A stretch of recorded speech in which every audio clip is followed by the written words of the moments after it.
முருகனின் அறுபடை வீடுகளுக்கு ஆன்மீக சுற்றுலாவாக மூத்த குடிமக்களை அழைத்துச் செல்லும் திட்டத்தின் கீழ் திருச்செந்தூர் முருகன் கோயிலுக்கு அழைத்துச் செல்லப்பட்ட 200 பேர் சாமி தரிசனம் செய்தனர்.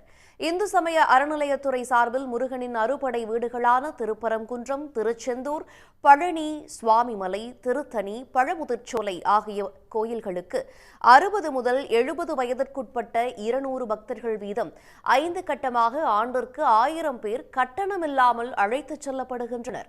இதன் முதற்கட்ட பயணம் கடந்த ஜனவரி மாதம் 28ஆம் தேதி சென்னை கந்தக்கோட்டத்தில் இருந்து தொடக்கி வைக்கப்பட்டது. இதில் 207 மூத்த குடிமக்கள் அறுபடை வீடுகளில் முருகனை தரிசித்து மகிழ்ந்தனர். இந்நிலையில் திண்டுக்கல், திருப்பூர், கோவை, ஈரோடு ஆகிய மண்டலங்களைச் சேர்ந்த 200 மூத்த குடிமக்கள் பயன்பெறும் வகையில் 2ஆம் கட்ட பயணம் பழனி தண்டாயுதபாணி கோயிலில் இருந்து தொடங்கியது. பழனியில் முருகனை தரிசித்த பக்தர்கள் திருச்செந்தூர் முருகனை கண்ணார கண்டு ரசித்தனர். இப்போ நாங்கள் 2 நாள் பார்த்ததில் பழனியில் மிக மாறிகளை சாமியை தரிசனம் பண்ணால், அதே மாதிரி உணவு, அதே மாதிரி இன்றைக்கி திருச்செந்தூரில் இருக்கிறா. இதில் எங்களுக்கு கைடாக இருக்கிற வழி நடத்தக்கூடிய அந்தந்த கோயிலினுடைய ஈயோக்கள் மற்றும் இணை ஆணையர்கள்லாம் எங்களை வரவேற்று உண்முகத்தோடு அனுசரித்து மிக சிறப்பாக ஒரு தரிசனம். இது நாங்கள் 1000 கணக்கில் 2000 கணக்கில் செலவு பண்ணால் கூட இந்த தரிசன வாய்ப்பு எங்களுக்கு கிடைக்காது.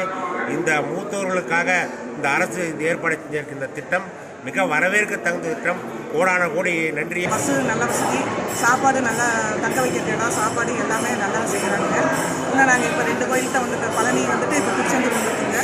அடுத்தது திருப்பரங்குன்றம், திருத்தணிலாம் போகிறாங்க. இந்த மாதிரி எல்லா பொதுமக்களும் எல்லாத்தையுமே இந்த மாதிரி பஸ் ரெகுலராக கூட்டிகிட்டு வந்தாங்கன்னா ரொம்ப பயனுள்ளதாக இருக்குங்க. இந்த திட்டத்துக்காக முதலமைச்சர் ஸ்டாலின் அவர்களை வாழ்த்துக்கிறேன்.